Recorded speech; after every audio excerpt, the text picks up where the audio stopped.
بسم اللہ الرحمن الرحیم۔ السلام علیکم ورحمۃ اللہ وبرکاتہ۔ ناظرین، رسولوں پر ایمان لانے کا مطلب یہ ہے کہ اللہ تعالیٰ نے اپنے بندوں تک اپنے احکام پہنچانے کے لیے انہی میں سے کچھ بندوں کو چن لیا ہے جن کو نبی اور رسول کہتے ہیں۔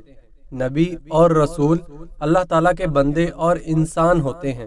وہ سچے ہوتے ہیں، کبھی جھوٹ نہیں بولتے، ہر قسم کے صغیرہ و کبیرہ گناہوں سے معصوم ہوتے ہیں، اللہ تعالیٰ کے احکام پوری طرح سے پہنچا دیتے ہیں اور ان میں کمی بیشی نہیں کرتے اور نہ کسی پیغام کو چھپاتے ہیں۔ رسول اس پیغمبر کو کہتے ہیں جس کو نئی شریعت اور کتاب دی گئی ہو، اور نبی ہر پیغمبر کو کہتے ہیں خواہ اسے نئی شریعت اور کتاب دی گئی ہو یا نہ دی گئی ہو، بلکہ وہ پہلی شریعت اور کتاب کا تابع ہو۔ پس ہر رسول نبی ہے اور ہر نبی رسول ہے۔ نبی اور رسول کو ایک ہی معنی میں لیا ہے۔ نبوت اور رسالت اپنے کسب و کوشش سے حاصل نہیں ہوتی، بلکہ جس کو اللہ تعالیٰ بنائے وہی بنتا ہے۔ پس یہ مرتبہ اللہ تعالیٰ کی طرف سے عطا کیا جاتا ہے۔ سب نبی مرد ہوئے ہیں، کوئی عورت نبی نہیں ہوئی۔ دنیا میں بہت سے رسول اور نبی آئے۔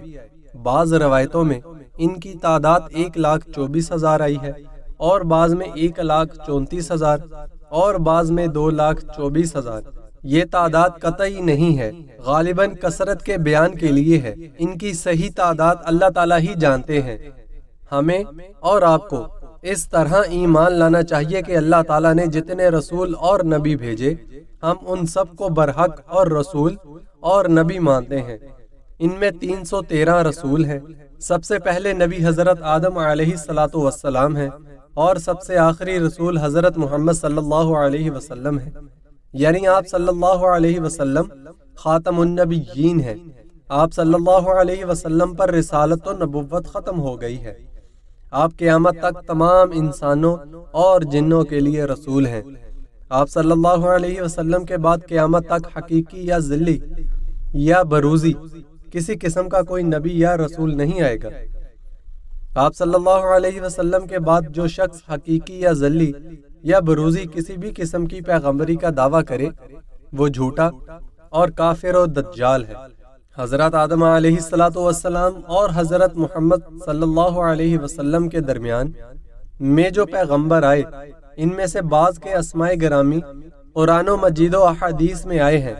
ان میں سے مشہور نام یہ ہیں: حضرت نوح، حضرت شیش، حضرت ابراہیم، حضرت اسحاق، حضرت اسماعیل، حضرت یعقوب، حضرت یوسف، حضرت داؤد، حضرت سلیمان، حضرت ایوب، حضرت موسیٰ، حضرت ہارون، حضرت زکریا، حضرت یحییٰ، حضرت الیاس، حضرت الیسی، حضرت یونس، حضرت لوط، حضرت ادریس، حضرت ذوالکفل، حضرت صالح، حضرت ہود، حضرت شعیب، حضرت عیسیٰ علی نبینا علیہ السلام۔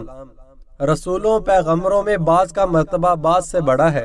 ہمارے پیغمبر حضرت محمد مصطفیٰ صلی اللہ علیہ وسلم تمام نبیوں اور رسولوں میں افضل اور بزرگ ہیں۔ اللہ تعالیٰ کے تو آپ بھی بندے اور فرما بردار ہیں۔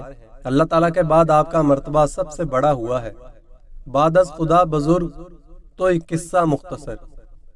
آپ حضرت اسماعیل علیہ السلام کی اولاد میں سے ہیں اور عرب کے مشہور بزرگ ترین خاندان قریش میں سے ہیں، اور ملک عرب کے مشہور شہر مکہ معظمہ میں پیدا ہوئے۔ عرب کے تمام خاندانوں میں خاندان قریش کی عزت اور مرتبہ سب سے زیادہ تھا، اور یہ دوسرے خاندانوں کے سردار مانے جاتے تھے۔ پھر خاندان کی قریش کی ایک شاخ بنی ہاشم تھی جو قریش کی دوسری شاخوں سے زیادہ عزت رکھتی تھی۔ آپ صلی اللہ علیہ وسلم اس شاخ بنی ہاشم میں سے ہیں، اس لیے حضور اکرم صلی اللہ علیہ وسلم کو ہاشمی بھی کہتے ہیں۔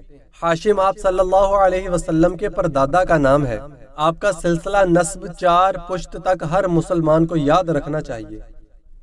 وہ اس طرح ہے: محمد صلی اللہ علیہ وسلم بن عبداللہ بن عبد المطلب بن ہاشم بن عبد المناف۔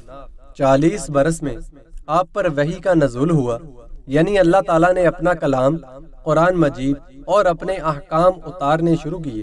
اس کے بعد آپ 23 سال زندہ رہے۔ ظہور نبوت سے 13 سال یعنی کل 53 سال مکہ معظمہ میں اور 10 سال مدینہ منورہ میں قیام پذیر رہے۔ جب آپ نے مکہ معظمہ میں دین اسلام کی تبلیغ شروع کی تو مکہ معظمہ کے کفار و مشرکین نے آپ کو طرح طرح کی تکلیفیں پہنچانی شروع کر دی۔ آپ برداشت کرتے رہے، آخر جب ان کی دشمنی کی کوئی حد نہ رہی اور سب نے مل کر آپ کو قتل کرنے کا ارادہ کر لیا تو حضور انور صلی اللہ علیہ وسلم کے حکم سے اپنے پیارے وطن مکہ معظمہ کو چھوڑ کر مدینہ منورہ تشریف لے گئے۔